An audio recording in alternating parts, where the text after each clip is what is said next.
चलिए अब हम लोग क्वेश्चन नंबर 7 में आ जाते हैं। ये रहा हम लोग के पास क्वेश्चन नंबर 7। तो चलिए स्टार्ट करते हैं कि इसमें क्या क्या दे रखा हुआ है। तो सबसे पहले देख लीजिए, compute the amount of claim एडमिनिस्ट्रेबल for loss of profit. तो हम लोग को लॉस ऑफ प्रॉफिट के लिए यहाँ पे क्लेम का अमाउंट निकालनी है, ठीक है। इसमें सम्स में क्या क्या गिवन है, तो on account of a fire on 15th June 2022 in a business house of a company, the working remained disturbed up to 15th December 22, as a result of which it was not possible to affect any sale. तो यहाँ पे बोला कि 15 जून को यहाँ पे आग लग गया था, जिसके वजह से यहाँ पे जो सेल डिस्टर्ब हुआ वो कब तक का, तो 15 दिसंबर तक का। और यहाँ पे इसके वजह से कुछ भी affect any sale, not possible to affect any sale. और इसके बाद से यहाँ पे सेल अफेक्ट हो रहा है। उसके बाद क्या बोला कि the company had taken auto insurance policy with average clause against the consequent losses for ₹1,40,000। तो यहाँ पे एवरेज क्लॉज के हिसाब से जो पॉलिसी ले रखा हुआ, कितने का ले रखा हुआ है, तो 1,40,000 का। And period of 7 months has been agreed upon indemnity period. तो यहाँ पे 7 months का इंडेमनिटी पीरियड दे रखा हुआ है, ठीक है। फिर आगे सम्स में है an increase of 25% marked in the current year sales as a compare with the last year. तो इस तरह से हम लोग के पास 25% जो है वो ट्रेंड दे रखा हुआ है। आगे सम्स में क्या गिवन है, the company incurred additional expense of ₹12,000 to make the sale possible and made a saving of 2,000 in insure standing charges. तो यहाँ पर देखिए एडिशनल एक्सपेंस का भी हम लोग के पास अमाउंट है, प्लस में इंश्योर स्टैंडिंग चार्जेस में कितने का सेविंग हुआ वो भी हम लोग के पास गिवन है। तो देखिए सम्स में जो हम लोग के पास अभी तक में मिला वो सबसे पहला मिल रहा है, इंश्योरेंस पॉलिसी ले रखा हुआ है कितने का अमाउंट। उसके बाद यहाँ पे इंक्रीज कर रहा है ट्रेंड। उसके बाद यहाँ पे एडिशनल एक्सपेंस कितने का हुआ, प्लस में सेविंग कितने का हुआ, वो हम लोग को इस पार्ट में गिवन है। अब देखिए आगे क्या दे रखा हुआ है। फिर यहाँ पे बोला actual sale from 15th June to 15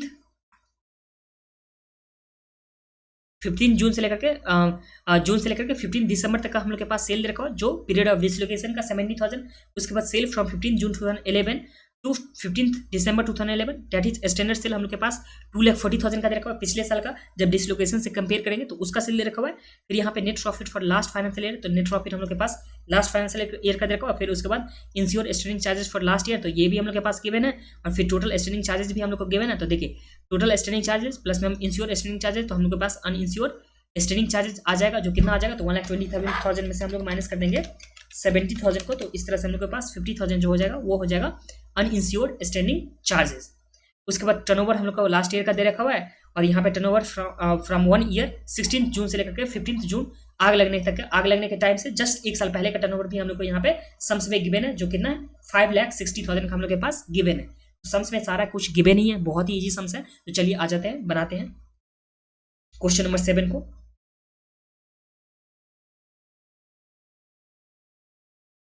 question number यहाँ पे 7 को बहुत ही इजी सम्स है। पहले सबसे पहले हम लोग क्या करेंगे, शॉर्ट सेल निकालेंगे। थे यहाँ पे चलिए निकाल देते हैं शॉर्ट सेल।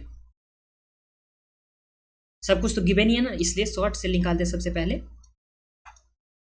जिसमें हम लोग के पास स्टैंडर्ड सेल गिवन है, जो कितने का गिवन है स्टैंडर्ड सेल। तो ये रहा हम लोग के पास स्टैंडर्ड सेल 2,40,000 का। इसमें हम लोग यहाँ पे ट्रेंड को ऐड करेंगे,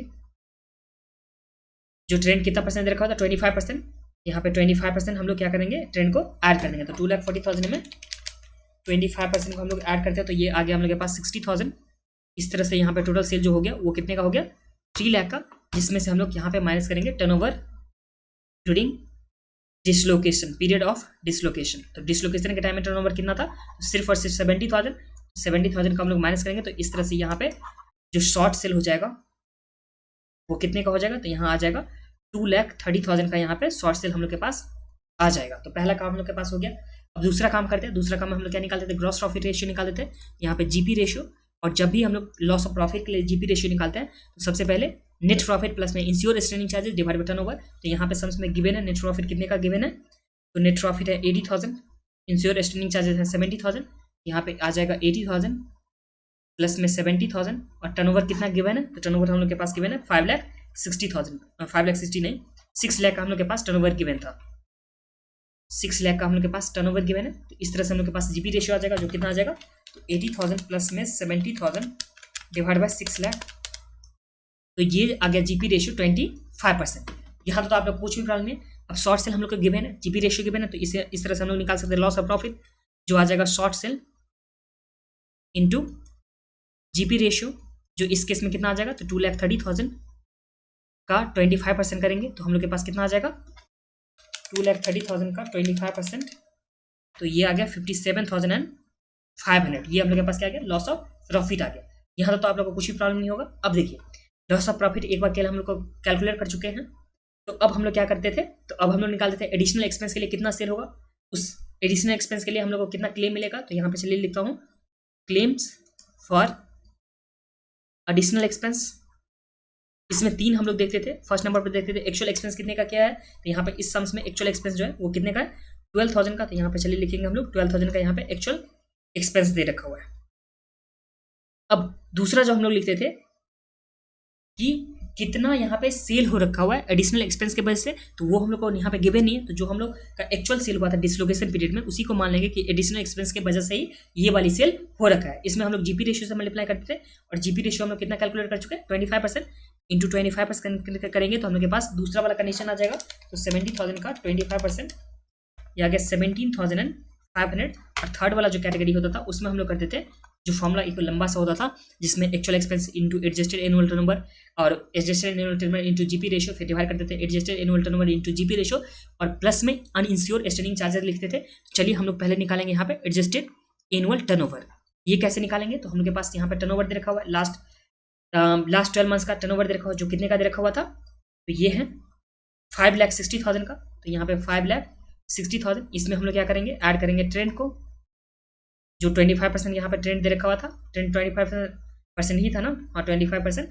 तो 5,60,000 में 25% हम लोग यहाँ पे ऐड करेंगे, जो 1,40,000 हो जाता है। इस तरह से यहाँ पे AAT हम लोग के पास आ जाएगा एडजस्टेड एनुअल टर्नओवर 7 लाख का। यहाँ तो आप लोग कुछ भी प्रॉब्लम होगा, 7 लाख हम लोग के पास एडजस्टेड एनुअल टर्नओवर आ गया। तो हम लोग के एक्चुअल सेल एक्सपेंस जो दे रखा वो 12,000, एडजस्टेड एनुअल टर्नओवर 7 लाख का, और यहाँ पे जीपी रेशियो जो हम लोग निकाल चुके थे वो 25% निकाल चुके थे, तो इंटू 25% हम लोग के पास आ जाएगा, divide by 7 lakh into 25%, plus में अनइंश्योर्ड स्टैंडिंग चार्जेस जो हम लोग के पास यहाँ से आ गया था 70,000, हम लोग के पास क्या था, इंश्योर्ड स्टैंडिंग चार्जेस, और यहाँ पे टोटल स्टैंडिंग चार्जेस तो 1,20,000। तो इस तरह से अनइंश्योर्ड स्टैंडिंग चार्जेस कितना हो जाएगा, 50,000 का। अब इसे सॉल्व कर लेते हैं, तो इसमें कितना आ जाएगा हम लोग के पास, तो 7 लाख का 25% प्लस में 50,000, फिर यहाँ पे 12,000 into 7 lakh into 25% divide by MRC। तो ये हम लोग के पास जो अमाउंट आता है वो कितने का आ जाता है, 9,333। ये हम लोग के पास ये अमाउंट आ गया। अब इस तीनों में लोअर क्या है, तो इस तीनों में हम लोग के पास लोअर ये वाली अमाउंट आ गया। तो एक्सपेंस के बदले हम लोग को कौन सा मिलेगा, तो 9,333 हम लोग के पास एक्सपेंस के बदले आएगा। तो अब हम लोग जो निकालेंगे वो निकालेंगे क्या, तो लॉस ऑफ प्रॉफिट निकालेंगे। तो लॉस ऑफ प्रॉफिट कैसे निकाल देते, टोटल लॉस ऑफ प्रॉफिट नहीं, टोटल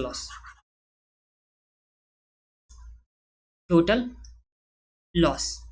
ये कैसे निकालते थे हम लोग, तो सबसे पहले लॉस ऑफ प्रॉफिट जो पहले निकाल चुके हैं शॉर्ट सेल में मल्टीप्लाई करने के बाद, ये कितना है, तो ये हम लोग के पास है 57,500 का ये दे रखा हुआ है। उसके बाद एक्सपेंस में कितना क्लेम मिल जाएगा, तो एक्सपेंस में हम लोग को क्लेम मिलने वाला है 93,333, एक्सपेंस में हम लोग को क्लेम मिल गया। उसके बाद देखिए यहाँ पे एक्सपेंस में इतने का क्लेम हो गया, और उसके बाद जो हम लोग के पास सेविंग करके रखा हुआ था वो सेविंग सिर्फ और सिर्फ 2,000 का, तो माइनस करेंगे हम लोग सेविंग जो दे रखा हुआ है यहाँ पे 2,000 का। तो ये जो हम लोग के पास आ जाएगा, ये आ जाएगा टोटल लॉस, जो कितना आ जाएगा इस केस में, तो 57,500 प्लस 9,333 प्लस माइनस करेंगे 2,000 को, तो 64,833 हम लोग के पास क्या आ गया, टोटल लॉस आ गया। अब हम लोग क्लेम निकालेंगे, तो क्लेम्स में हम लोग के पास कितना आ गया,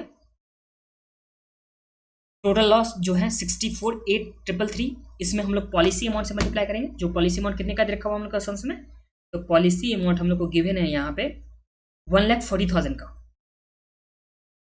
इंटू 1,40,000 का पॉलिसी अमाउंट हो गया।